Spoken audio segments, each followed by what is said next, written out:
নমস্কাৰ, আজি হৈছে 9 আগষ্ট শনিবাৰ। এই মুহূৰ্তত সমগ্ৰ ৰাজ্যবাসীৰ বাবে ওলাই আহিছে আজি ৰাতিপুৱাৰ বহুকেইটা ডাঙৰ খবৰ। এই মুহূৰ্তত জনাইছোঁ আজিৰ প্ৰথমটো খবৰে সমগ্ৰ ৰাজ্যবাসীৰ বাবে এটা ডাঙৰ খবৰ। Big breaking news. মিয়াখেদা আন্দোলনৰ বিৰোধিতাই এইবাৰ বিধায়ক অখিল গগৈৰ। অসমত ৰাষ্ট্ৰপতি শাসন প্ৰৱৰ্তনৰ দাবী এইবাৰ অখিল গগৈৰ। ডাঙৰ খবৰ জনাইছোঁ সমুদৰ্শকক।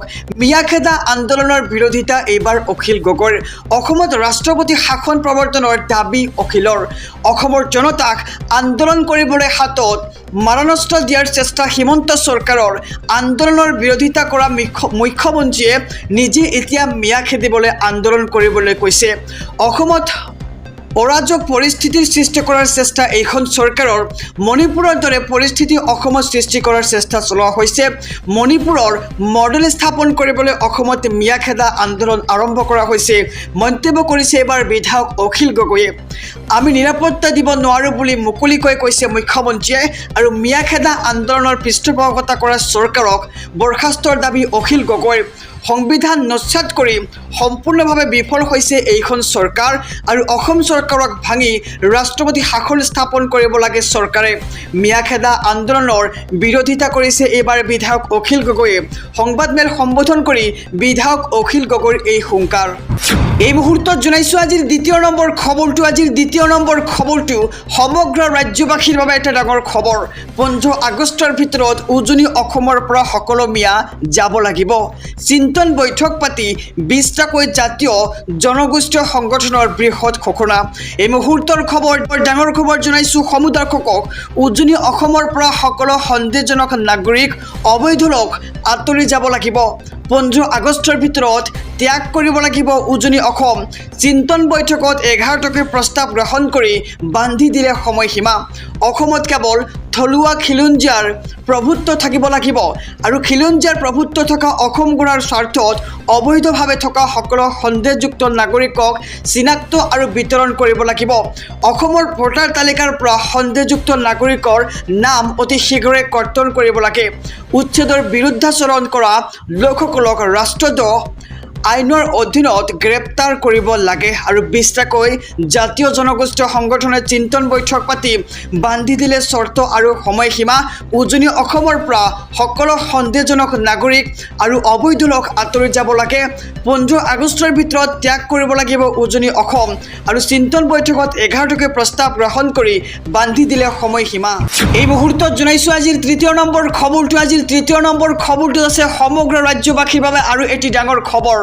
5টা ধৰণে ভোট চুৰি কৰি প্ৰধানমন্ত্ৰী হৈছে নৰেন্দ্ৰ মোদী। মন্তব্য কংগ্ৰেছৰ যুৱৰাজ ৰাহুল গান্ধীৰ। এই মুহূৰ্তৰ খবৰ জনাইছোঁ। কৈছে যে 5টা ধৰণে ভোট চুৰি কৰা হৈছে এইবাৰ ভাৰতবৰ্ষত। ভোট চুৰি কৰি দেশৰ প্ৰধানমন্ত্ৰী হৈছে নৰেন্দ্ৰ মোদী। এই মুহূৰ্তৰ বিস্তাৰিত খবৰ সমুদৰ্শকৰ বাবে। 5টা ধৰণে ভোট চুৰি কৰিছে বিজেপিয়ে। ভোট চুৰি কৰি প্ৰধানমন্ত্ৰী হৈছে নৰেন্দ্ৰ মোদী। দেশবাসীক প্ৰমাণ দিবলৈ সাজু হৈছে এবাৰ কংগ্ৰেছৰ যুৱৰাজ ৰাহুল গান্ধীয়ে। নিৰ্বাচন জিকিবলৈ বিজেপিয়ে সৃষ্টি কৰিছে 11,965টা ডুপ্লিকেট ভোটাৰ। নিৰ্বাচনী আয়োগে তথ্য দিলেই এই বৃহৎ কেলেংকাৰী আমি ফাদিল কৰিম। প্ৰায় 40,000 ভুৱা ঠিকনা ব্যৱহাৰ কৰা হৈছে নিৰ্বাচন প্ৰক্ৰিয়াত আৰু এটা ঠিকনাতেই পঞ্জীয়ন কৰা হৈছে 10,452 জন ভোটাৰক আৰু 4,132 ভোটাৰৰ ত্ৰুটিপূৰ্ণ ফটো ভোটাৰ লিষ্টত সন্নিৱিষ্ট কৰা হৈছে। আৰু বেংগালুৰু চেণ্ট্ৰেল লোকসভা আসনত 1 লাখ ভোট চুৰি কৰিছে বিজেপিয়ে। 5টা ধৰণে ভোট চুৰি কৰিছে বিজেপিয়ে। এই মুহূৰ্তৰ খবৰ জনাইছোঁ। ৰাজনৈতিক প্ৰেক্ষাপটত এটি ডাঙৰ খবৰ ওলাই পৰিছে। ভোট চুৰি কৰি হৈছে দেশৰ প্ৰধানমন্ত্ৰী নৰেন্দ্ৰ মোদী। আহিছোঁ পৰৱৰ্তী খবৰৰ মাজলৈ। ৰাজ্যবাসীৰ বাবে আৰু এটা ডাঙৰ খবৰ। জিলাই ৰাজপথ কপালে এইবাৰ AJYCPA। অমুছলমানক গোচৰমুক্ত আৰু নাগৰিকত্ব প্ৰদানৰ বিৰোধিতা। এই মুহূৰ্তৰ খবৰ জনাইছোঁ SB অসম মিডিয়াৰ সমুদৰ্শকক। খবৰটো দিয়াৰ আগতে যিসকলে এতিয়ালৈকে চেনেলটো ছাবস্ক্ৰাইব কৰা নাই ছাবস্ক্ৰাইব কৰক আৰু যদিহে এতিয়ালৈকে ভিডিঅ'টোত লাইক কৰা নাই ভিডিঅ'খনত এটাকৈ লাইক কৰি দিয়ক। জনাইছোঁ খবৰ। হাজাৰ প্ৰতিবাদকাৰীয়ে কপালে এইবাৰ ৰাজ্য। জিলাই জোৰ লৈ তীব্ৰ প্ৰতিবাদ অসম জাতীয়তাবাদী যুৱ ছাত্ৰ পৰিষদৰ। কোনো কাৰণতেই হিন্দু খ্ৰীষ্টানকে ধৰি 6 অমুছলমান ধৰ্মৰ লোকক নাগৰিকত্ব প্ৰদানৰ ঘোষণা নামানে অমুছলমানৰ বিৰুদ্ধে থকা গোচৰ প্ৰত্যাহাৰৰ বিৰোধিতা AJYCPৰ অমুছলমানক গোচৰমুক্ত ঘোষণা নাগৰিকত্ব প্ৰদানৰ বিৰোধিতাৰে আকাশ পতাক কপালে এইবাৰ AJYCPয়ে হাজাৰ হাজাৰ প্ৰতিবাদকাৰীয়ে কপালে সমগ্ৰ ৰাজ্য জিলাই জিলাৰ জোৰ লৈ তীব্ৰ প্ৰতিবাদ অসম জাতীয়তাবাদী যুৱ ছাত্ৰ পৰিষদৰ আহিছো পৰৱৰ্তী খবৰৰ মাজলৈ শৃংখল চলিহাক কঠোৰ নিৰ্দেশনা 8 ছেপ্টেম্বৰ পৰ্যন্ত অংশ ল'ব নোৱাৰিব কোনো কাৰ্যসূচীত শৃংখল চলিহাক কঠোৰ নিৰ্দেশনা দিয়া হৈছে 8 ছেপ্টেম্বৰ পৰ্যন্ত অংশ ল'ব নোৱাৰিব কোনো ধৰণৰ কাৰ্যসূচীত বীৰ লাচিত সেনাৰ মুখ্য সচিবে জাৰি কৰিলে এই নিৰ্দেশনা আজিৰ পৰাই কাৰ্যকৰী হোৱাকৈ জাৰি কৰা হৈছে এই নিৰ্দেশনা সংবাদ মাধ্যমৰ পৰাও বিৰত থাকিব লাগিব এতিয়া শৃংখল চলিহা আৰু হঠাৎ কিয় বীৰ লাচিত সেনাৰ পৰা বিশ্ৰাম বিচাৰিছে শৃংখল চলিহাই 8 ছেপ্টেম্বৰ পৰ্যন্ত সংবাদ মাধ্যমৰ পৰা বিৰত থকাৰ নিৰ্দেশ কিয় দিয়া হৈছে জনাইছো সবিশেষ SB অসম মিডিয়াৰ সবু দৰ্শকক হঠাৎ কিয় বীৰ লাচিত সেনাৰ পৰা বিশ্ৰাম বিচাৰিছে শৃংখল চলিহাই 8 ছেপ্টেম্বৰ পৰ্যন্ত সংবাদ মাধ্যমৰ পৰা বিৰত থকাৰ নিৰ্দেশ আৰু শাৰীৰিকভাৱে অসুস্থ হৈছে শৃংখল চলিহা এছাম নষ্ট স্বাৰ্থজড়িত মহলে হস্তীয়ে কথা পতাৰে শৃংখল চলিহাক সমালোচনা কৰি ৰাখিছে কেন্দ্ৰীয় কাৰ্যনিৰ্বাহকৰ সৈতে আলোচনা কৰি লোৱা হৈছে এই বৃহৎ সিদ্ধান্ত আৰু এমাহৰ বাবে বিশ্ৰাম দিয়া হৈছে শৃংখল চলিহাক এক ডাঙৰ খবৰ গুৱাহাটী উচ্চ ন্যায়ালয়ৰ এক গুৰুত্বপূৰ্ণ ৰায় উৰিয়াম ঘাটৰ উচ্ছেদত স্থগিতাদেশ এইবাৰ ন্যায়ালয়ৰ 14 আগষ্টলৈকে চলাব নোৱাৰিব উচ্ছেদ এই মুহূৰ্তৰ খবৰ জনাইছো সমূহ দৰ্শকক উৰিয়াম ঘাটৰ উচ্ছেদক লৈ এক ডাঙৰ খবৰ দিছে ন্যায়ালয়ে অহা 14 আগষ্টলৈকে চলাব নোৱাৰিব উচ্ছেদ অভিযান আৰু আবেদনকাৰী 2 শতাধিক পৰিয়ালক সকাহ এইবাৰ ন্যায়ালয়ৰ উৰিয়াম ঘাটৰ উচ্ছেদত গুৱাহাটী উচ্চ ন্যায়ালয়ৰ স্থগিতাদেশ মুখ্য ন্যায়াধীশৰে গঠিত খণ্ড বিচাৰপীঠৰ স্থগিতাদেশ জাৰি আৰু এদিনীয়া বিচাৰপীঠৰ নিৰ্দেশ সংশোধনী কৰি দুজনীয়া বিচাৰপীঠৰ এই গুৰুত্বপূৰ্ণ ৰায়দান আৰু পূৰ্বে নিম্ন আদালতে 7 আগষ্টলৈ সময় দিছিল উৰিয়াম ঘাটৰ পৰিয়ালসমূহক কিন্তু খণ্ড বিচাৰপীঠত নিম্ন আদালতৰ ৰায়ক প্ৰত্যাহ্বান জনাইছিল আবেদনকাৰীয়ে আৰু আবেদনকাৰী 2 শতাধিক পৰিয়ালক এবাৰ গুৱাহাটী উচ্চ ন্যায়ালয়ৰ সকাহ আবেদনকাৰীৰ অভিযোগ তেওঁলোকৰ কথা নুশুনাকৈ নিৰ্দেশ দিছিল স্থান খালী কৰাৰ বাবে আৰু উৰিয়াম ঘাটৰ উচ্ছেদক লৈ আহি পৰিছে পুনৰ এক ডাঙৰ খবৰ উচ্ছেদ সন্দৰ্ভত অহা 14 আগষ্টত ৰাজ্য চৰকাৰে দাখিল কৰিব লাগিব শপতনামা ব্ৰেকিং নিউজ এইবাৰ অখিল গগৈক উভতি ধৰিলে শৃংখল চলিহাই বাৰে বাৰে মোক বিজেপিৰ এজেণ্ট আখ্যা দিলে